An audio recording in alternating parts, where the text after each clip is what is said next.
श्रीमती रोशन शेख।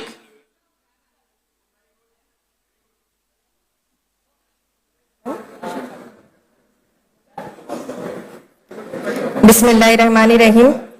महापौर महोदय, बजट पर बोलने से पहले मैं अपने कायद बैरिस्टर असदुद्दीन ओवैसी साहब और अकबरुद्दीन ओवैसी साहब का दिल से शुक्रिया अदा करना चाहती हूँ, जिन्होंने मुझ पर भरोसा दिखाया है और एक आम घर की लड़की को लड़ने का मौका दिया। मैं अपने शौहर इरफान शेख का भी शुक्रिया अदा करना आज अपने वार्ड के हर एक रहने वाले का शुक्रिया अदा करती हूँ, जिन्होंने मुझ पर भरोसा दिखाया और यह जिम्मेदारी दी। मैं उन सबको यकीन दिलाना चाहती हूँ, उनकी आवाज को मैं कभी दबने नहीं दूंगी।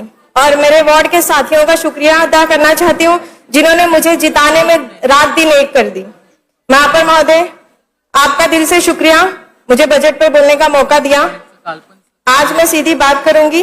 पिछले 4 साल से इलेक्शन नहीं हुआ और इसका सबसे बड़ा नुकसान मेरे वार्ड 138 के लोगों को उठाना पड़ रहा है। जब जनता को चुनने का हक नहीं मिलता तो सिस्टम में जिम्मेदारी भी ढीली पड़ जाती है। ये उन बस्तियों का प्रॉब्लम है जिन्हें सिर्फ वोट बैंक समझकर इस्तेमाल किया जाता है और बुनियादी सहूलत दी नहीं जाती।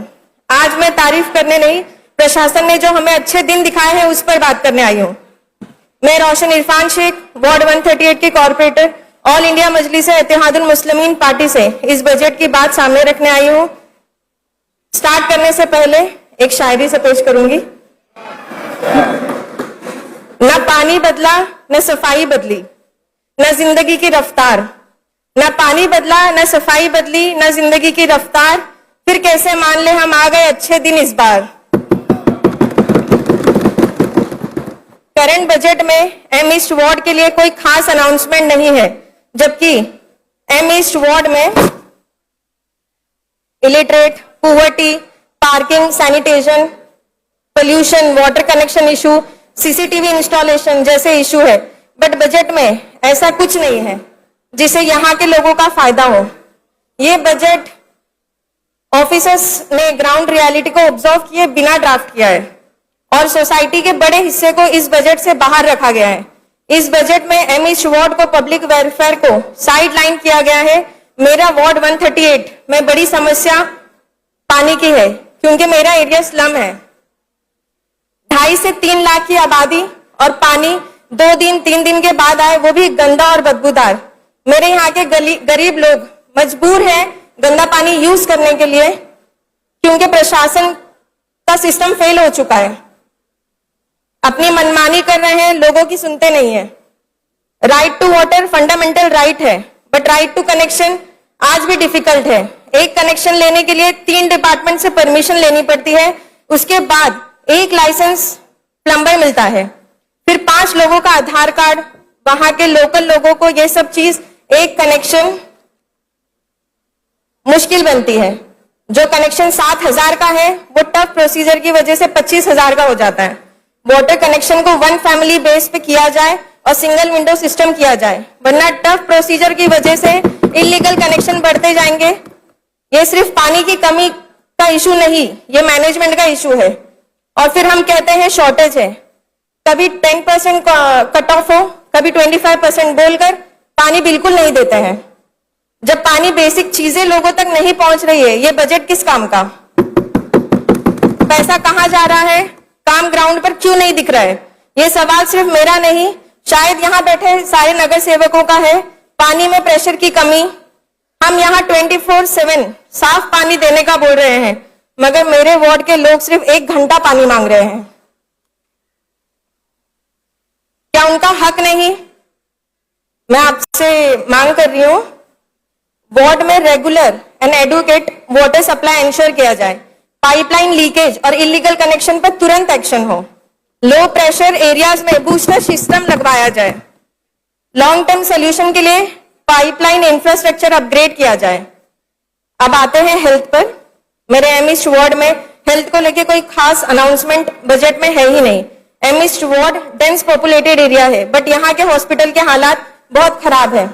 वार्ड 138 में एक 7 माले का हॉस्पिटल है, एपीजी कलाम हेल्थ केयर सेंटर। वहां फीमेल डॉक्टर की शॉर्टेज है, उसी की वजह से मेल डॉक्टर्स को सोनोग्राफी और डिलीवरी करना पड़ता है। बहुत शर्म की बात है बोलते हुए। वहां सिर्फ ओपीडी है, इमरजेंसी वार्ड नहीं। अगर इमरजेंसी हो तो पेशेंट को सायन जाना पड़ता है या शताब्दी से भी भेजा जाता है रिटर्न, क्योंकि सारे इक्विपमेंट सायन में अवेलेबल है। वहां पर महोदय हम लेडीज के साथ कंफर्टेबल होते हैं। मैं एक बहुत ही सेंसिटिव और जरूरी मुद्दा उठाना चाहती हूँ। जब हम लेडी डॉक्टर अपॉइंट कर सकते हैं तो फिर महिलाओं का पोस्टमार्टम मेल डॉक्टर क्यों करें? ये सिर्फ प्रोसीजर का सवाल नहीं, ये औरत की डिग्निटी, उसकी इज्जत और उसकी अधिकार का सवाल है। आज हम इस देश में महिलाओं के रिजर्वेशन के लिए लड़ रहे हैं, महिलाओं को आगे बढ़ाने की बात कर रहे हैं, तो फिर हेल्थ केयर जैसे सेंसिटिव सेक्टर में महिलाओं का उनका हक क्यों नहीं मिल रहा है? किसी भी महिलाओं के साथ जब कोई दुर्घटना होती है तो उसके परिवार को कम से कम ये तसल्ली होनी चाहिए कि पूरा प्रोसेस डिग्निटी के साथ हो।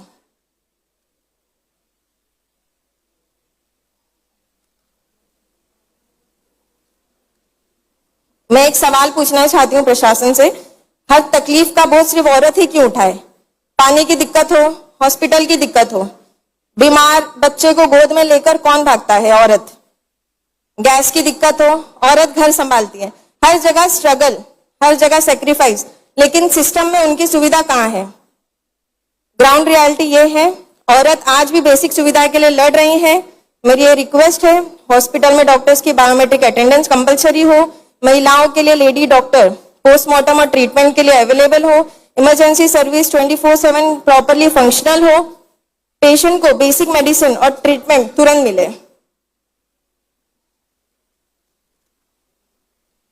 अब महापौर महोदय, मैं आपको हमारे यहाँ का जो गार्डन है उसके बारे में बताना चाहूंगी। मेरे प्रभाग में टोटल 5 गार्डन है। उस 5 गार्डन में सारे गार्डनों की हालत खराब है। अगर आप कंपैरेटिव करना चाहेंगे नवी मुंबई या फिर और भी कोई डेवलप एरिया जहां पर गार्डन एक प्रॉपर तरीके से होता है, हमारे वार्ड में एक भी वो गार्डन नहीं है। यहाँ पर जो चेंबूर और गोवंडी में बैठे हैं लोग, जो नगर सेवक है, उन लोगों को पता है हमारे जो बच्चे हैं उनको चेंबूर जाना पड़ता है गार्डन के लिए, क्योंकि हमारे यहाँ प्रॉपर तरीके से गार्डन को मैनेज नहीं किया गया है।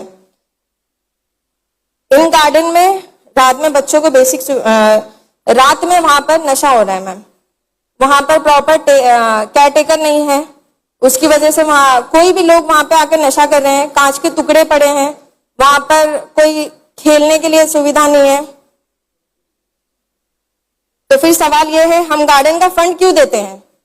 जब वो कॉन्ट्रैक्टर और वो ऑफिसर उनको काम करना ही नहीं है तो वो फंड उनको देना ही नहीं है। महाकाली नाम का कॉन्ट्रैक्टर है जो हमारे यहाँ पे गार्डन देखता है, 8 करोड़ का फंड उसे दिया गया है, बट उसने अभी तक कोई काम नहीं स्टार्ट किया है।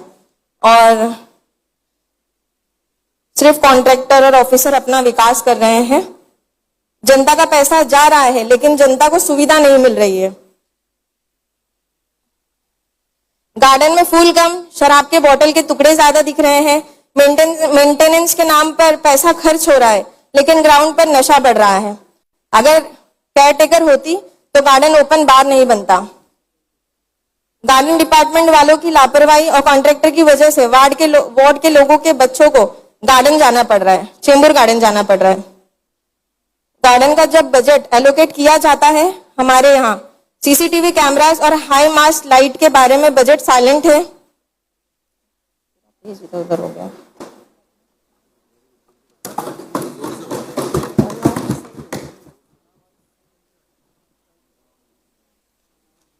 अरे यार शिट,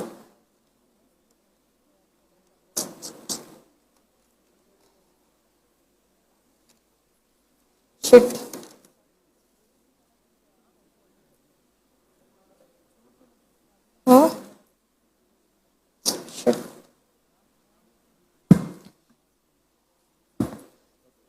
एजुकेशन पे बात करना चाहूंगी।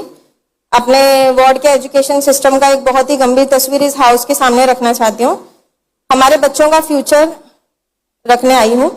मेरे वार्ड में रफीक नगर में हिंदी मीडियम स्कूल है। उन बच्चों को काफी दिनों से टॉयलेट की एक बहुत बड़ा प्रॉब्लम था, मसला था कि वहां पे मोस्टली ज्यादा से ज्यादा चॉकअप होता है। तो वहां के बीएमसी ऑफिसर्स को कंप्लेंट दिया गया था, बट कोई एक्शन ना लिया गया। और बताना चाहती हूँ कि टीचर्स का जो वॉशरूम होता है वो यूज नहीं हो रहा था, तो वो टीचर्स चाहते तो बच्चों को अपना वॉशरूम यूज करने दे सकते थे। बट नहीं, उनको पता है ये गरीब का बच्चा है, एडजस्ट कर लेगा। वही गंदे वॉशरूम में वो यूज कर रहे थे, पानी पीने का जो वहां पे फैसिलिटीज है वो अवेलेबल नहीं है। गरीब घर के बच्चे हैं, कहाँ जाएंगे, किसे कंप्लेन करेंगे। तो आज उनकी आवाज बनकर आई हूँ। सोचिए महापौर महोदय, हमारे बच्चों को पढ़ाई के लिए दूर ट्रैवल करना पड़ता है। हम सब कहते हैं राइट टू एजुकेशन, पर बच्चे का हक है, लेकिन पूछना चाहती हूँ स्कूल पहुंचने का राइट कहाँ है? जब मेरे वार्ड में 10th तक स्कूल ही नहीं है तो बच्चा अपना हक कैसे ले? राइट टू एजुकेशन की बात करना आसान है, लेकिन जब स्कूल ही पास नहीं होगा तो ये राइट नहीं, सिर्फ एक स्लोगन बनकर रह गया। सबसे बड़ी चिंता की बात, स्कूल के गेट के बाहर खुलेआम नशा बेचा जा रहा है। बच्चों के फ्यूचर के सामने ये जहर बिक रहा है। मैं पूछना चाहती हूँ प्रशासन क्या कर रही है? क्या किसी को बच्चों की फिक्र नहीं? तो इस चीज पर कार्रवाई होनी चाहिए, क्योंकि जो बच्चे हैं जो देखते हैं वही सीखते हैं। तो मैं आप लोगों से रिक्वेस्ट करूंगी कि इन सारी चीजों पे ध्यान दें। स्कूल के बाहर जो अवैध दुकानें होती हैं उन पर एक्शन लिया जाए। सबसे ज्यादा बेसिक जो है हमारी गोवंडी में साफ सफाई। गोवंडी का नाम सुनते ही सबको लगता है गंदगी, क्योंकि वहां पे ऑलरेडी एक डंपिंग ग्राउंड है और गोवंडी के लड़कियों से भी जल्दी शादी कोई नहीं करता है, बस इसी के कारण, क्योंकि वहां सबकी मेंटालिटी है कि गोवंडी एक गंदा है, वहां पे गंदगी ज्यादा है, वहां पे लोग अच्छे नहीं है। बट ऐसा नहीं है, गोवंडी के लोगों को हक नहीं मिला है, वो हक इंशाल्लाह हम दिलाएंगे।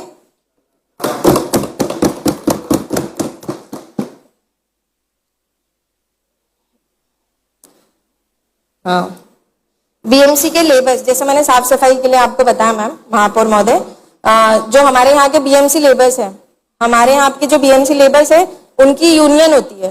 तो उनका हमेशा ये होता है कि हम इनको अगर कुछ काम करने बोले तो ऑफिसर्स हमें बोलते हैं कि मैडम उनको आराम से बात करो वरना ये हड़ताल पर चले जाएंगे, इनकी यूनियन है। तो क्या मतलब हमारा इतना हक नहीं है कि हम उनसे साफ सफाई करवाएं? उनका यूनियन है, वो हड़ताल पे चले जाएंगे तो पैसा किस चीज का ले रहे हैं? उनकी पेमेंट क्यों आ रही है? ऑफिसर्स भी उन्हें वो करते हैं, ढीला देते हैं कि मतलब ठीक है कोई बात नहीं। बट अगर यही बात अगर बाकी सारे एरियाज में देखना जाएंगे तो वहां की सफाई प्रॉपर तरीके से होती है, ना रेगुलर सफाई होती है, ना मॉनिटरिंग होती है, गलियों में कचरा जमा रहता है, बदबू और बीमारी का कचरा बढ़ता जा रहा है। हर साल सफाई के नाम पर बजट पास होता है। मिस्टर राजेश शिंगाड़े, ये भी ऑफिसर है डिसल्टिंग। जब साफ सफाई की बात आ रही है तो मैं डिसल्टिंग की बात करना चाहूंगी कि हमारे यहाँ पे जो डिसल्टिंग का काम चल रहा है उसमें लेबर्स आए दिन 29-30, जबकि 50 का है कि 50 लेबर्स वहां पे होने चाहिए, बट वहां पे हमेशा 30-35 वो लोग बहुत कम कर रहे हैं। हम रोज ऑफिसर्स को फोन करते हैं आज आपके मैन पावर कम है, आज आपके मैन पावर कम है, बट उनका कुछ भी मतलब है ही नहीं। उनको ये है कि बस काम हो जाएगा। मैडम अप्रैल खत्म होने में है, मई स्टार्ट होने में है, ऐसे ही डिसल्टिंग का काम होगा तो गोवंडी में पानी फिर इस बार बारिश में भरेगा। और लास्ट 2 साल से डिसल्टिंग का काम प्रॉपर हुआ नहीं है वहां पर। तो मैं आपसे रिक्वेस्ट करूंगी महापौर महोदय, आप इस चीज को ध्यान दें और इस पर एक्शन लें। हो गया, तो मैंने आपको इन सारी मुद्दों पे बात रखी हूँ। जी, आपने बोलने का मौका दिया उसके लिए थैंक यू। जय भीम, जय मीम, जय महाराष्ट्र, तकबीर, अल्लाहू अकबर।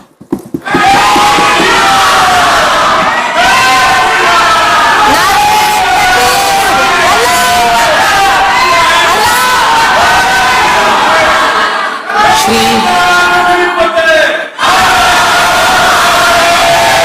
हिमांशु पारेख।